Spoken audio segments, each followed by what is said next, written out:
Victoria Alonzo, the #2 chair at Marvel Studios, is out because it damn sure wasn't going to be Kevin Feige who was going to fall on that sword. And as an added bonus, a source known to YouTuber Nerdrotics, one of our friends here at Valiant Renegade, managed to confirm nearly every single thing I've been telling you about the MCU for the last 18 months. Buckle in, folks. This is going to be a good one.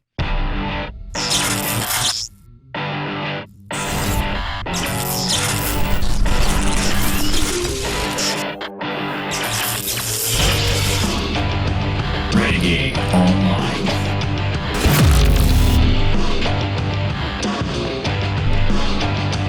Well, welcome back. Another great day here at Valiant Renegade. It's great to see everybody out there once again. And if you are like one of the many folks watching this video, not yet subscribed to this channel, please turn that little red subscribe button to gray, hit that notification bell, hit that like button, share this sucker out on the social medias, and of course, please do leave a comment before you head out the door today. We've got a lot to discuss, approaching 20,000 subscribers right now, thanks to our wonderful audience like you.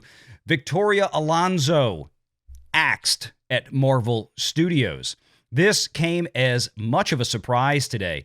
Maybe not so much of it happening, but certainly the timing came out of the blue. But if we look back, there were warning signs everywhere, none the least of which we have been discussing here on Valiant Renegade for almost the last 2 solid years, really since Phase 4 was set to launch back in June and July of 2021 with Black Widow, and then on to Shang-Chi, and then on to the Eternals. Now, when I started covering these box office reports, these movies were simply losing money. And if you go back to the Shang-Chi video I did, well, you can find a bunch of ignoramuses on there that didn't even watch the video, posting comment after comment after comment telling me what an idiot I was. Well, thanks to our friend Gary over at Nerdrotics, we now know indeed, according to his source at least, that was indeed true. But we didn't even need that confirmation, simply because we could look at the financial data and we could look at the financial reports from theatrical exhibitioners like AMC that bore it out in black and white. And we can even see that Disney has racked up loss after loss after loss in the quarters subsequent to that in their theatrical distribution and third-party distribution reporting on their earnings reports each and every earnings call. If the profits had been there for Marvel Studios, they would have shown up in those reports. Because quite frankly, there was very little else that Disney was putting out into the theaters besides major Marvel properties that would have moved the needle one way or the other in those reports. And as far as Victoria Alonzo herself is concerned, well, certainly Kevin Feige was going to be insulated from any of the layoffs that we knew were coming. In fact, our friend Cameron Pasha had a 2-day lead on those Disney layoffs before they were publicly announced, and we discussed them right here on Valiant Renegade, and we're now starting to see them hit reality. We covered on the Sunday Live show how Bob Iger was reportedly sending out memos to his department heads asking them to identify folks that would be ripe for these layoffs. And I don't think the 7,000 layoffs will be the end of it. I think there's going to be more beyond that. But nobody saw this coming at this point with Victoria Alonzo. But quite frankly, as I said before, it makes a lot of sense. You see, Victoria Alonzo back in 2021 was elevated from her previous position as head of post-production and VFX to head of all physical production, post-production, and VFX at Marvel Studios. That means that Victoria Alonzo is responsible for all production of any given Marvel film from start to finish. She was the one in charge of making sure that it got completed on time and on budget. And of course, as we've discussed many times, almost none of these movies came in on time and on budget. And AntMan and the Wasp Quantumania apparently was the straw that broke the camel's back. Because as soon as that movie came out, we saw reports that the box office was very soft for it, and we know where it stands now. We've covered it ad nauseum. It's another Marvel Cinematic Universe fail. It's a bomb. It's a flop at the box office, and it's another $100+ million loss easily for the Walt Disney Company for that film. As Nerdrotics reported earlier, much of the production budgets that we've seen in the public specter have not included a lot of the massive reshoots that have gone into many of these films. And that included things like Doctor Strange in the Multiverse of Madness. That included Thor: Love and Thunder. And yes, It included Ant-Man and the Wasp Quantumania. And then most recently, we got news that there would be a delay for The Marvels, the follow-up to the 2019 Captain Marvel film. And of course, that seemed to be stemming around more major reshoots needed as well. And I want to distinguish for the folks out there that there is a difference between the standard run-of-the-mill pickup shoots that's typically budgeted in ahead of time for any film, meaning, well, we missed a shot here, or we need to get this, or the lighting wasn't quite right, or we want the actor to do something different. That's basic run-of-the-mill stuff. What we're talking about with Marvel films are massive reshoots, shoots of the entire first act or second act or third act all over again, or maybe in some cases, pieces of every act that they had to redo where they spent, in the case of Doctor Strange and the Multiverse of Madness, if you recall from the reporting from our friends at places like Midnight's Edge, that Doctor Strange and the Multiverse of Madness underwent 6 weeks of reshoots, and those concluded just a few weeks before the film was released back in 2022, having to go through not only principal photography once again for the bulk of the picture, but then into post-production VFX. And by the way, when we're talking about VFX, we've also covered stories out there from VFX houses that rumored that Marvel Studios was about the worst to work with when it came to deadlines, when it came to redos. You see, a lot of these VFX houses out there had to step in and pick up the slack when Marvel, and particularly Victoria Alonzo, would screw the pooch on production, having to rush to get films completed with new CGI and new post-production weeks before a film was released. And that meant the costs not only in some cases might have doubled for that post-production, having to redo significant amounts of work, but then we're talking about overtime, which means the costs went up even further. And this is why Marvel has had a huge problem. Now, if this story sounds familiar, you're right, because we've talked about the same problem that Kathleen Kennedy has had at Lucasfilm for the last several years. And that's one of the big reasons why we haven't seen any new Star Wars movies even make it into pre-production.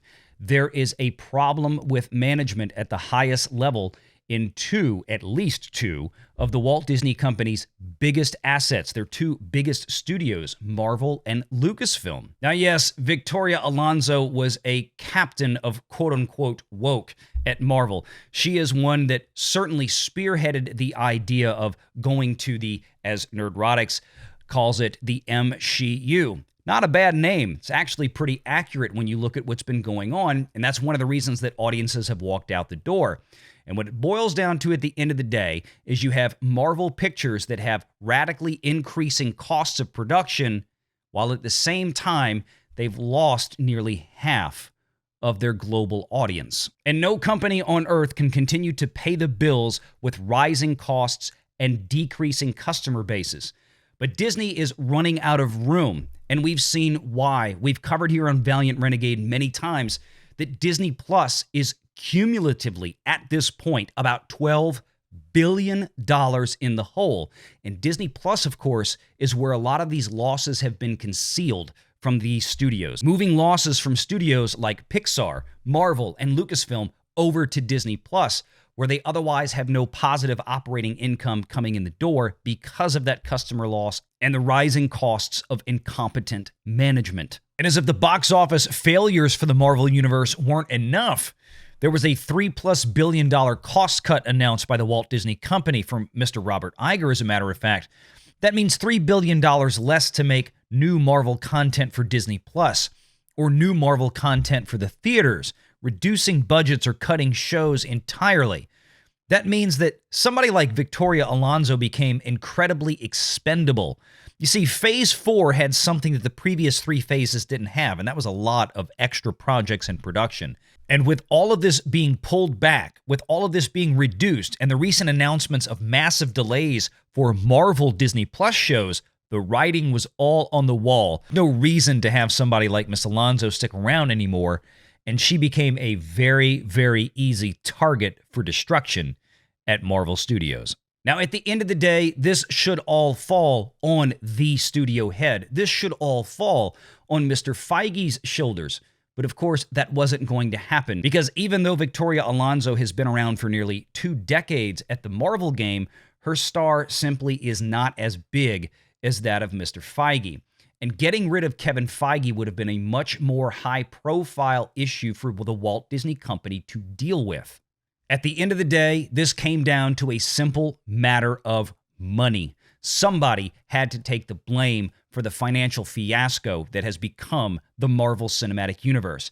We have covered it here for 18 months, and now it has been borne out to be completely true and accurate. Because quite frankly, if it wasn't, Victoria Alonzo would still have a job at Marvel Studios. Now, for those thinking that this might put Kennedy in the crosshairs and she will be next to be frog-marched out at the Walt Disney Company, I want to allay your excitement. Not that I really want to allay your excitement, but I want you to temper your expectations. That's probably not going to happen. Kennedy's profile is on par with that of Mr. Feige's. She's not going to be thrown out the door quite as callously as Miss Alonzo was, but that doesn't mean that she's not going to be retiring, I think, probably sometime after Indiana Jones 5. As we've stated many times, that is her baby. And after she was renewed in 2021, to our somewhat surprise, to be sure, that's the next big milestone on her checklist. We'll have to see what happens at that point. Now, is Disney turning a corner? Is Disney getting rid of somebody like Victoria Alonzo because they're dialing back the woke again, as some people have stated? That is a possibility, although at this point I would caution folks' optimism. There's nothing in the way of any direct evidence at this point to support that. Mr. Feige and the rest of the crew there at Marvel Studios is still very much trenched in that ideology, as is the Walt Disney Company. You're going to see that in a few weeks during their annual stockholder meeting. The report is already made public. The first several pages of it extol the virtues of DEI at the Walt Disney Company. Maybe things will change, but the signs aren't quite there yet, at least not ones that I'm comfortable getting behind. I hope that changes sometime in the near future, but we're going to be watching. We're going to be cheering, just like Mr. Nelson Peltz, for the Walt Disney Company to get back to its glory days.